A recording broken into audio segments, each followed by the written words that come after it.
पाकिस्ताननं माझ्या वडिलांना मारलं नाही, युद्धानं मारलं असं फेसबुकवर विधान करून चर्चेत आलेल्या गुरमेहर कौरनं आता दिल्ली शहर सोडण्याचा निर्णय घेतलाय। तिला गद्दार ठरवून बलात्काराची धमकी मिळाल्यानं ती व्यथित झाले। हा सगळा प्रकार नेमका काय आहे आणि गुरमेहर कौर कोण आहे पाहूया।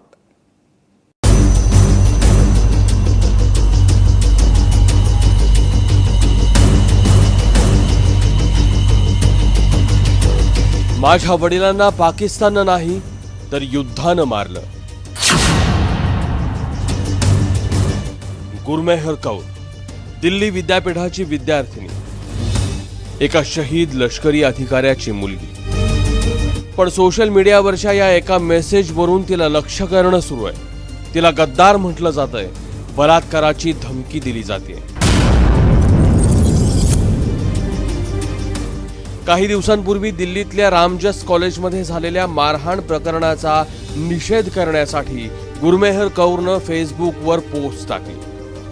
मैं दिल्ली यूनिवर्सिटी की छात्रा हूँ। मैं एबीवीपी से नहीं डरती। मैं अकेली नहीं हूँ। भारत का हर छात्र मेरे साथ है। जो लोग भी इस मुहिम के साथ हैं, वो ऐसी तख्ती लेकर स्टूडेंट्स अगेंस्ट एबीवीपी के साथ अपना विरोध जताएं। गुरमेहरच्या याच पोस्टवरून रण माजलं आणि देशभक्तीच्या आड काही लोकांनी गुरमेहरला बलात्काराची धमकी दिली। मेरे खून में डरना नहीं है। अगर आप चाहते हो, you want to give me death threats, give me death threats. My father took a bullet for the country, I will take the bullet for the country. इतकंच नव्हे तर भारत आणि पाकिस्तानमध्ये शांतता नांदण्यासाठी गुरमेहरनं केलेलं अपीलही व्हायरल करण्यात आलं।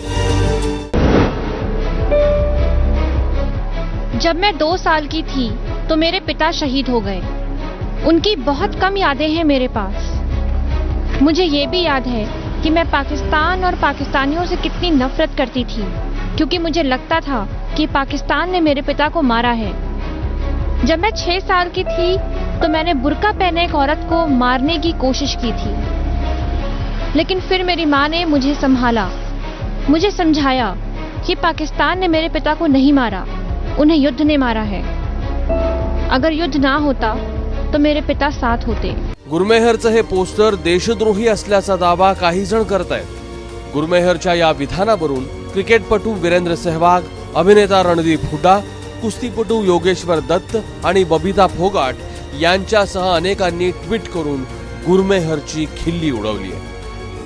I really want to make the people out there, very famous people, calling me, questioning my nationalism and calling me an anti-nationalist. They don't understand patriotism. एकीकडे गुरमेहरला लक्ष्य केलं जात असलं तरी दुसरीकडे तिच्या बाजूने अनेक आवाज उठू लागले।